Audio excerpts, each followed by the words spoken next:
the early game. Witch Doctor is also very good, so if you...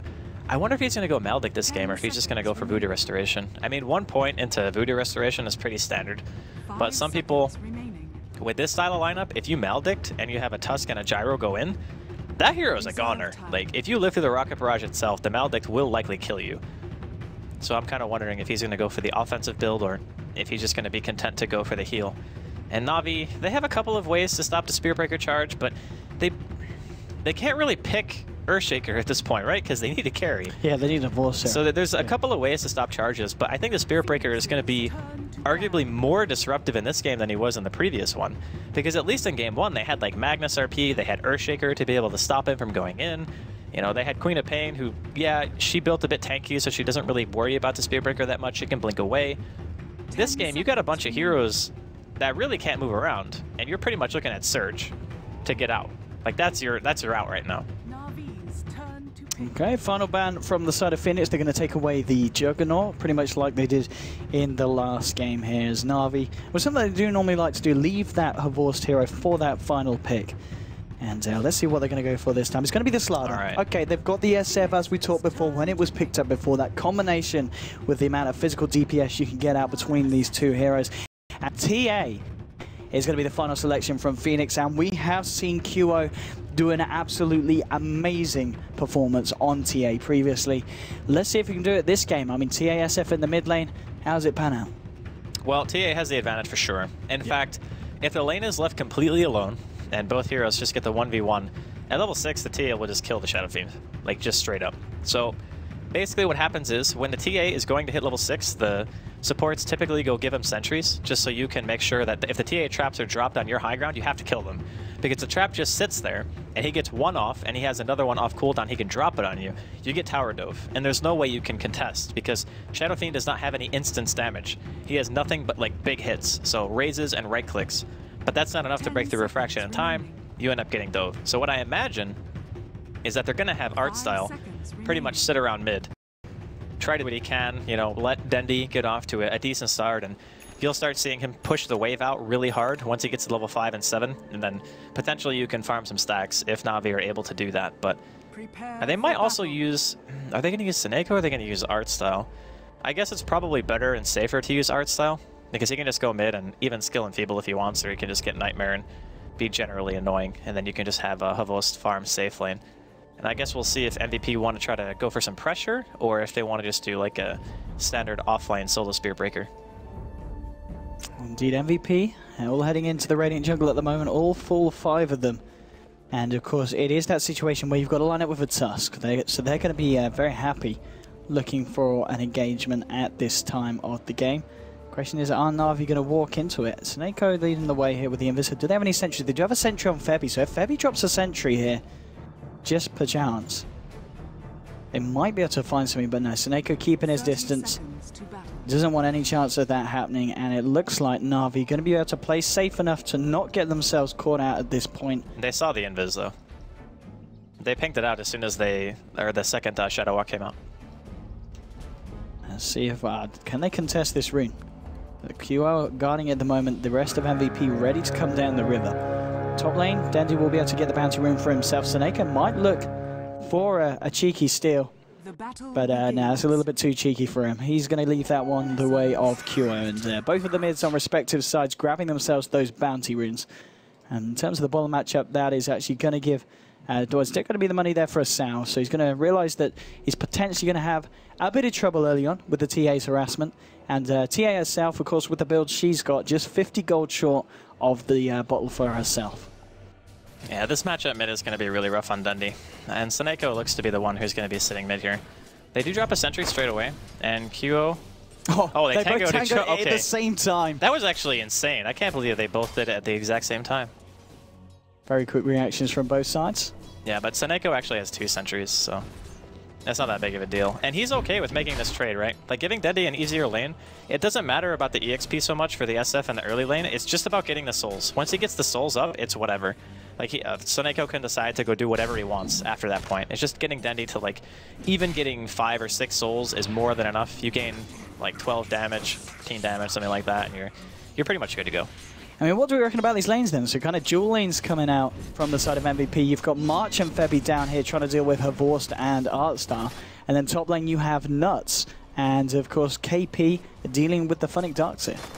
Funnick's going to get a lot out of this lane. It's actually very difficult for this particular hero combination to kill him, unless for some reason they're able to stun him while Surge is going out. But it's important to keep in mind that Witch Doctor has a travel time on his stun.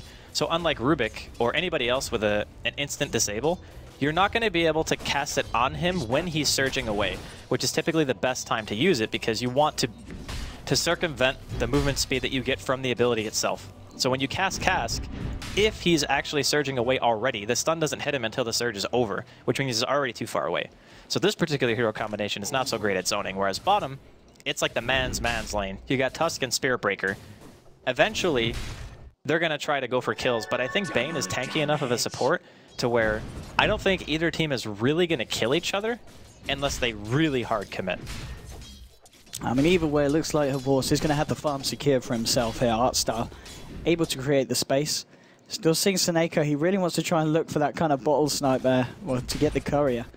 But it's going to be QR holding onto the bottle and just looking to get the runes instead. Febby there as well, maybe just in case there was going to be any kind of sneaky action going on from the Bounty Hunter. But CS-wise so far, Dendi, thanks to Seneko's helping hand, having a grand old time in the mid lane. 14 to 13. 13 denies against QO's 3-0. QO getting totally crushed up. He might be dead. Goes down here as well. This is going to be terrible for him. Dendi getting the first blood as well. I don't think this mid lane could have been won any harder. This is a complete smashing. Like 16 and 15 with first blood. Like this is the dream for a Shadow Fiend. Like getting a babysit like that and your bounty hunter also securing you a kill. There is absolutely no way you're going to see a better start than this. Like, I don't really know what QO's game plan is going to be after that. Like, Dendi is already very far ahead. He's a full level behind, and we're going to see Funnick actually will drop a top lane, but he gets a counter kill. Yeah, with the double iron shells by the looks of it. And bottom lane, there's a bit of action going on as well as Havorst is moving in onto our March. March trying to charge, getting the bastards onto Artstar's not going to find it. Now the slivering crush, Havorst holding back Febby. Artstar's salving up, and Artstar might just move back in. He's going to have a brain stab in a few seconds if need be.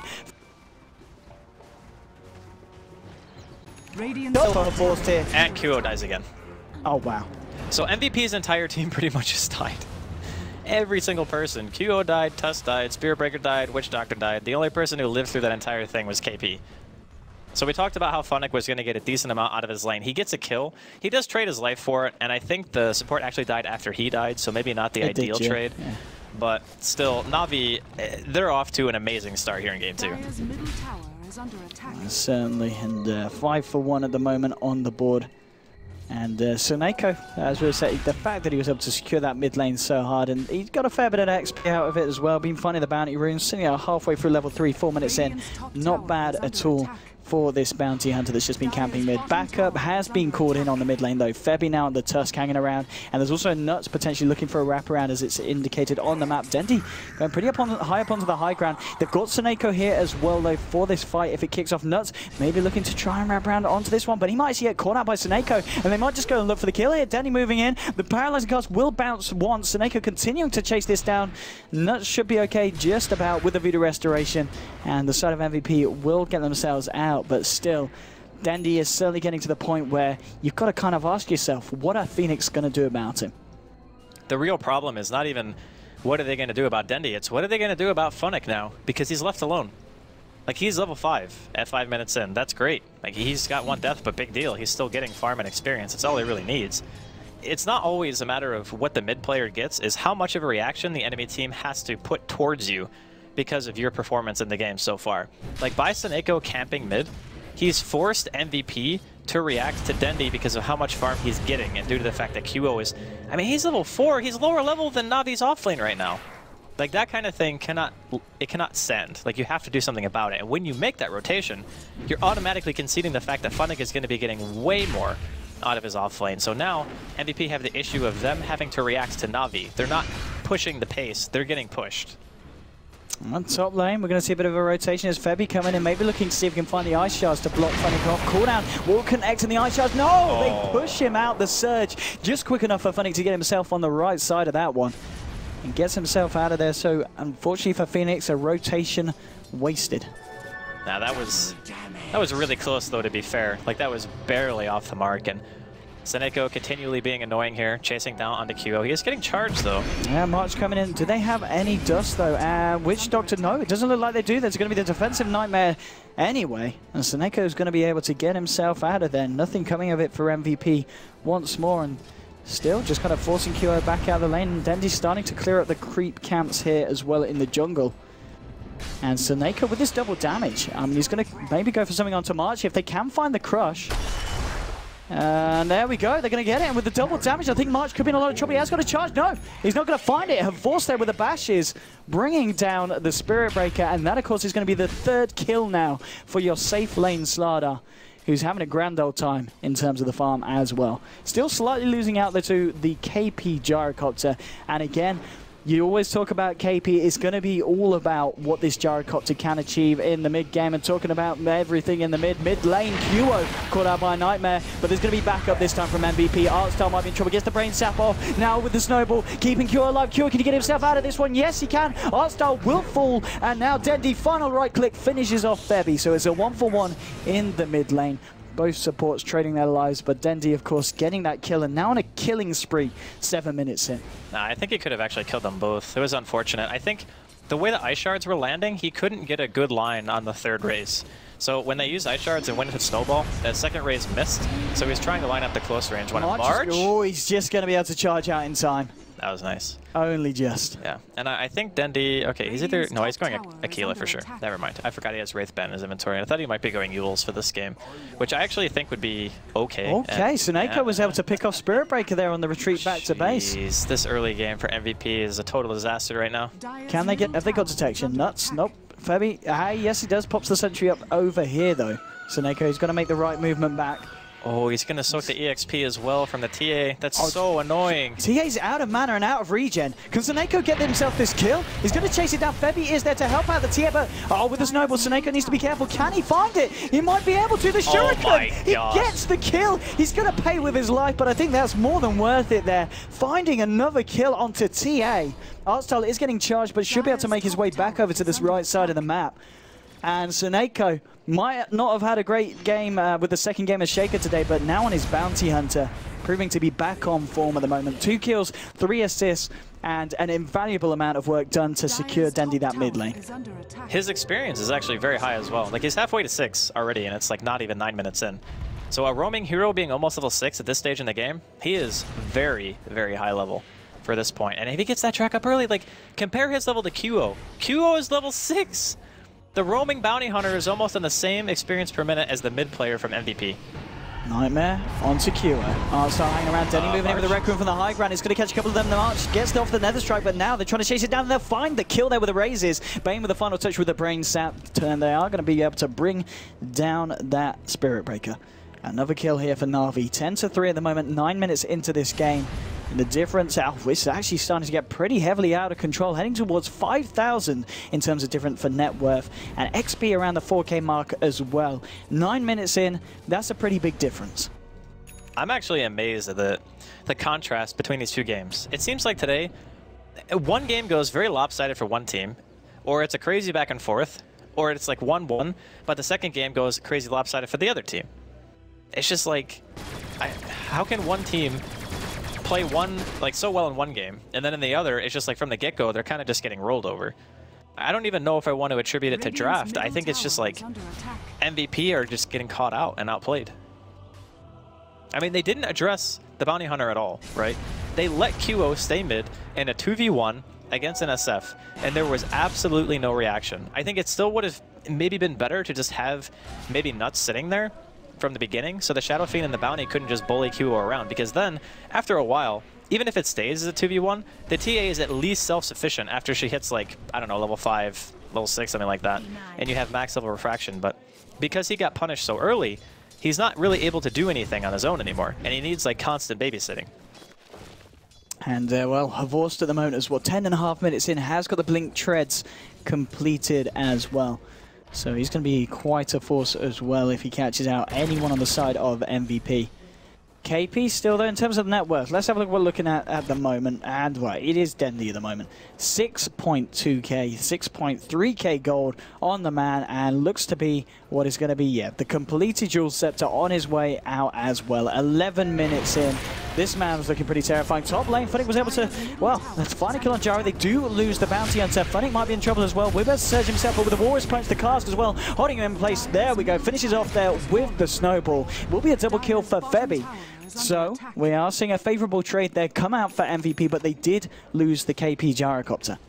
Now the 2 trade for the 1 core, I think that's still okay for MVP, considering like Febby was a little bit underleveled, and now he's made his way pretty well back into the game. He's almost level 8 right now. The one thing that's scary is Dendy already having Yules means that he's level 11. He can solo kill anyone on the side of MVP. And I think after this, he probably just goes Blink into BKB. It's a pretty standard build that a lot of Shadow Fiends do nowadays when you don't feel like you need mech, or you just have somebody else on your team who makes it, in which case it's going to be Funnick for this team. And I'm guessing right now MVP are looking to defend their bottom tier 1. Well, here we go, Dandy. Is he, no, he's not going to go for it with the Requiem, just going to use... Is he dead? Okay, he has Refraction, never mind. He's good, he's got the charges, he's got the Refraction, and Dendy might try and chase this, though. There's going to be backup in the form of March and KP coming in.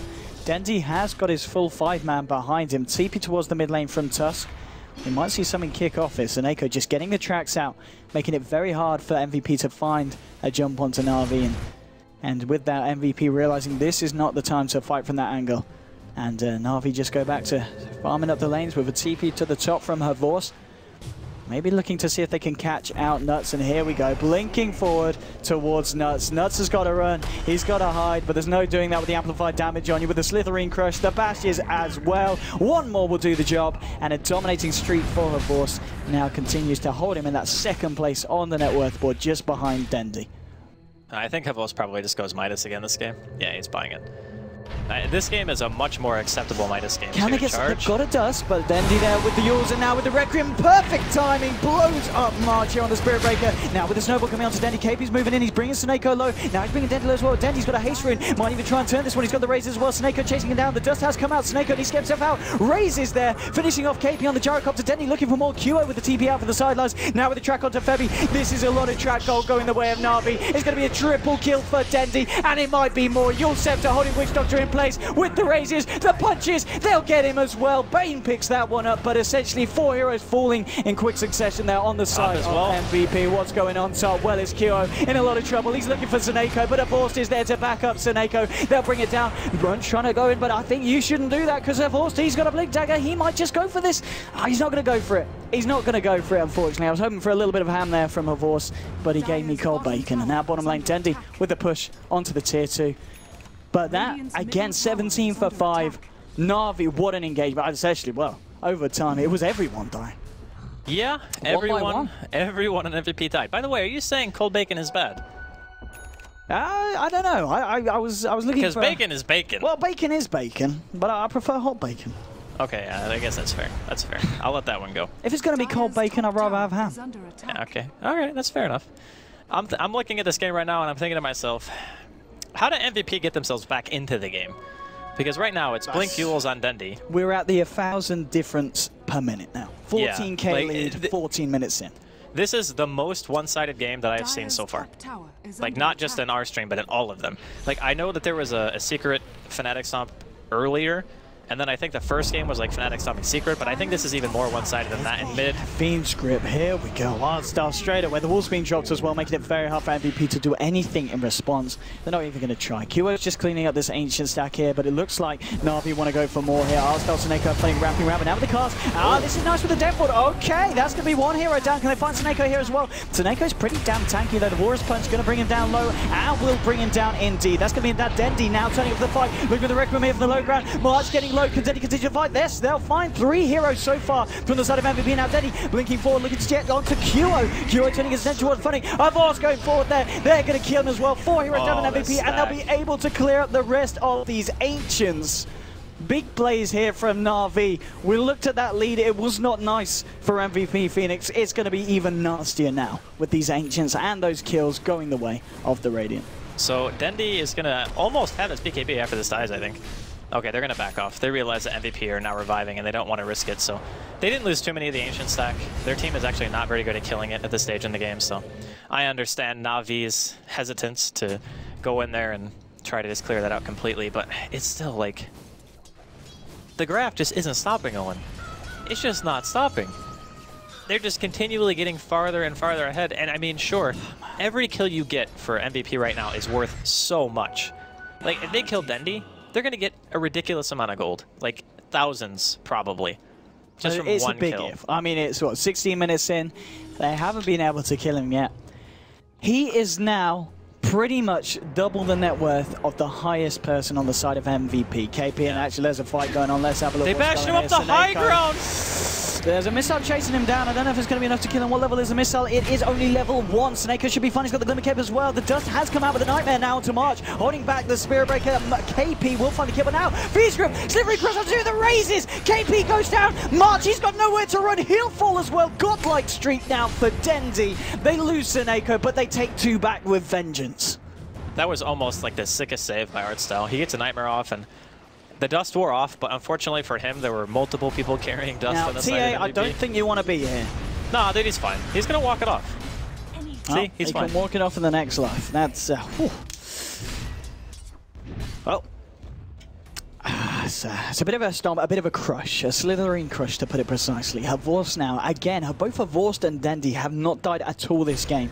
Let's have a look at the KDA. What are we kind of seeing across the board? Yeah, it's pretty horrific if you are an MVP Phoenix fanboy or girl. This is, and now they're going to get Roshan as well, RV, turning their attention to it. I don't think there's anything that Phoenix can do at this point of the game to stop it. The amount of damage that they're just going to take it in a matter of seconds. It doesn't even feel like the game's been 17 minutes. It feels like a longer game, you know? When you see people with this type of item progression, like BKB, Midas, Treads, and Blink Dagger, like on Slardar, and Dendi having Blink, Yules, BKB. 18 minutes in. Yeah, 18 minutes in. But this is what happens when you stomp really hard with a bounty hunter. Like, your gold inflation is insane. Like, you just get so much income from just killing over and over and over again. And they built items like... The reason why I said I thought Yules was good this game before Dendi picked it up is it's such a nice item for being able to take those isolating engagements and just go for kills. And that's what MVP's team also want to do. But the thing is, they have track. So anytime that happens, you just get so much more out of it. Artstyle's going to be charged up here. He's got the backup of Havorst if they want to try and turn it. I think moving in has the wall available for this fight if it kicks off. And just missing Dendi at the moment. He's looking to try and get the momentum of the creeps, heading towards this tier 2 on the top lane. And it looks like the rest of Na'Vi will head to join him here. And you just feel that Phoenix, they just can't find the time to fight. And at this point of the game, it's going to be so damn hard for them to do so. I just don't know how they're killing the members of Na'Vi at this point. That is the question. Can they actually kill anyone? I mean... To be fair, their heroes aren't actually that tanky. Like, even 1400 health, that's doable, right? As long as you're in a situation where Na'Vi are maybe trying to push high ground or you catch them out in the Roshan pit, but unfortunately for them, Roshan's already dead, so... Maybe you can kill Dendi once, maybe you can kill Havorst once, but Dendi with the Aegis, I'm not entirely sure if they can take him down 2 times. The best, most likely the best play here is just to go for the tier 2s and just play it safe. Like, again, every single kill that MVP get is worth a ton, because of the lead that Na'Vi have right now. Like, we're looking at 20,000 gold, over 15,000 experience in 19 minutes in. Like, that is staggering. Yeah, it is. I don't think in just casting, I don't remember the time I've seen a stomp that was this big. The differences being created in terms of net worth and XP are absolutely ridiculous. And this tower is only going to push it even more here, as they should be able to claim this one nice and easily from the mid lane. More money there into the pocket of Na'Vi. And just the final tier 2 getting indicated here on this bottom lane. They're going to come and push this creep wave back in, but Phoenix at the moment just in the base. They just... I don't think they know what the plan is here, because I don't know if there is a plan that you can do to stop Na'Vi at this point. The plan is pretty much don't die in top lane. That's the plan.